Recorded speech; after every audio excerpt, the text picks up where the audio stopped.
Baik, terima kasih Mas Dimas. Selamat Sama-sama. malam. Dan selamat malam buat Pater Otto yang saya hormati. Sebelum saya bertanya kepada Pater dan memberikan suatu permintaan, saya juga ingin menambahkan tentang kritik Pater kepada Nozick. Saya berasa Nozick itu tentang keinginannya bahwa orang harus sama sekali bebas dari intervensi itu absurd. Intervensi itu bisa dilakukan bukan dengan cara koersif, tapi dengan cara-cara beradab dan tidak perlu intuisif. Instrumen pajak ya, seperti taxation itu misalnya, itu bukan intervensi yang mengganggu pikiran atau intrusif. Itu adalah suatu proses yang memang diperlukan dalam akuntansi negara. Karena itulah mengapa ada tata negara. Dan buat Sandel, saya rasa kaum komunitarian ini keliru memahami Rawls. Rawls tidak bicara metafisika. Rawls itu mungkin sedang berbicara, dan menurut yang saya yakini dia sedang berbicara bahwa masyarakat yang beragam itu bisa tinggal bersama. Perbedaan filsafat, cara pandang, agama itu bukan halangan untuk orang bisa tinggal bersama. Karena orang bisa melakukan tindakan rasional sebab manusia bukan hanya emosional dengan cara melakukan overlapping konsensus gitu dalam buku Political Liberalism. Baik, saya agak emosional melihat kaum komunitarian ini kadang, Patir. Ya, terima kasih. Nah, pertanyaan saya begini, Patir.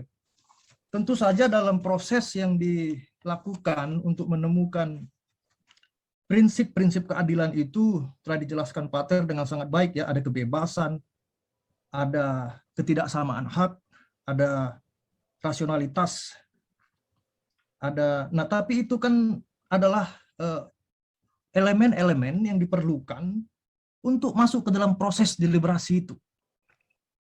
Nah, Rawls di situ ada mengungkapkan sebuah kalimat yang sampai sekarang mengganggu saya gitu. Dia berkata begini, bahwa proses dalam upaya mencapai prinsip-prinsip keadilan itu, kita akan berhenti ketika proses-proses rasionalisasi itu bertemu dengan keyakinan yang mendalam, atau considerate conviction, keyakinan yang mendalam.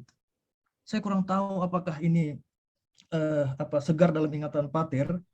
Nah, saya agak bingung apakah keyakinan mendalam ini apa gitu. Apakah ini hati nurani yang emosional atau bagaimana? Begitu, Pater. Dan yang terakhir begini, Pater tadi menyinggung tentang Bung Karno. Saya juga mengikuti beliau di dalam tulisan-tulisan tentang pembuangannya di Pulau Ende dari 34 sampai 38. Nah, sebenarnya saya juga sedang menulis tentang itu, dan saya tertarik karena para pater-pater yang ketemu dengan Bung Karno di sana itu kebetulan semua satu ordo dengan pater ya, SVD. Ya. Ada Pater Houting, Lambert, dan Buma. Nah, sampai sekarang saya kesulitan untuk menemukan diskusi mereka yang sebenarnya itu apa gitu yang mereka bicarakan, karena persis di sanalah Bung Karno itu mengalami perjumpaan. Saya meyakini itu perjumpaan yang membuat dia sadar bahwa Indonesia itu beragam. Memang tentu dia sudah tahu ada agama-agama yang lain, tapi itu betul-betul menyadarkan dia dalam satu kalimat yang dikutip dalam Cindy Adams. Itu dia bilang, satu malam dia di bawah pohon sukun itu, dia bilang, berikanlah aku separuh dari kekuatan samudra ini, supaya aku bisa mengabdi kepadamu Tuhan dengan melayani rakyat. Nah, saya itu penasaran apa yang dibicarakan dia dengan Pater Lambert, Boma, dan Houting. Nah, jika memungkinkan mungkin saya bisa mendapatkan atau tahu dari Pater di tempat yang berbeda. Terima kasih. Ya. Baik, ya. Saya langsung jawab ya. Ya, silakan Pak Dimas. Ya. Oke, ya, terima kasih Pak Vadio. Ya, saya tadi sepakat ya dengan dengan kritikan ya terhadap Nozick. Saya sepakat dengan itu. Hanya tentang Michael Sandel mungkin saya berkomentar sedikit. Dalam pembacaan saya tentang Michael Sandel, terutama dalam karya-karyanya yang terakhir, misalnya The Tyranny of Merit, ya, saya tidak punya kesan bahwa komunitarisme itu cuma membangun sebuah komunitas politik atas dasar kesamaan etnis, ya, kesamaan emosional, kesamaan ini, tapi mereka mau atau sekurang-kurangnya Michael Sandel mau menekankan bahwa konsep keadilan sosial itu hanya mungkin dibangun di atas komunitas politik ya, yang harus dibentuk secara terus-menerus. Karena itu di dalam pandangan kaum komunitarian, dan mereka tidak, jadi komunitarian itu tidak dimengerti sebagai sebuah antitesis terhadap liberalisme, tapi sebagai koreksi terhadap liberalisme, terutama pemikir komunitarian yang terakhir. Jadi karena itu untuk kelompok komunitarian isu-isu seperti patriotisme, nasionalisme itu menjadi penting. Patriotisme dalam arti cinta terhadap negara, nasionalisme dalam arti cinta terhadap negara yang diwujudkan misalnya dalam kerelaan untuk membayar pajak tadi. Jadi nasionalisme bukan berarti membela NKRI harga mati dan membunuh sesama, tapi terungkap dalam kerelaan ya, dari dalam untuk membayar pajak karena dia tahu bahwa pajak itu mungkin bisa dimanfaatkan oleh saudara-saudari yang miskin di Papua. Dan menurut Sandel, rasa itu harus dibina terus-menerus mungkin dalam pendidikan kewargaan yang baik untuk memperteguh solidaritas nasional.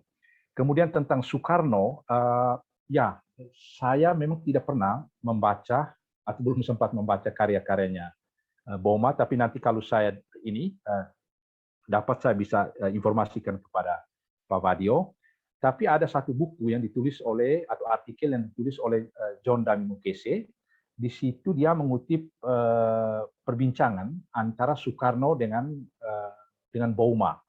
Antara lain dalam perbincangan itu Boma pernah bertanya Soekarno, di dalam negara kesatuan atau negara Indonesia yang Anda dirikan itu, di manakah posisi ibumu yang berasal dari Bali dan agama Hindu? Jadi pertanyaan seperti itu. Dan katanya pertanyaan Boma ini mengganggu Soekarno dan mulai berpikir tentang sebuah civil religion ya, yang menjadi basis etis dari sebuah negara yang dia akan dirikan. Ya, itu informasi yang saya tahu. Tapi nanti saya akan kirim bacaan itu atau artikel yang ditulis oleh konfrater saya itu. Ya, jadi betul. Pater Boma itu SPD seperti saya. Sedangkan tentang John Rawls tadi soal keyakinan ya, keyakinan yang mendalam itu, ya saya juga tidak tahu persis karena saya membaca Rawls dalam versi bahasa Jerman ya. Jadi tapi yang dari uraian saya tadi dia katakan nanti masyarakat yang rasional itu kan masyarakat yang adil. Dan keadilan itu baru tercapai kalau mereka yang minimal beruntung tidak lagi bergantung pada orang-orang yang beruntung, ya. Artinya mereka sejahtera. Tapi itu kan suatu kondisi yang agak sulit ya. Dalam kenyataannya di negara-negara yang paling maju pun, yang welfare state-nya berfungsi dengan baik, masih ada saja orang yang bergantung dari subsidi-subsidi tertentu dari negara, misalnya negara-negara Skandinavia misalnya.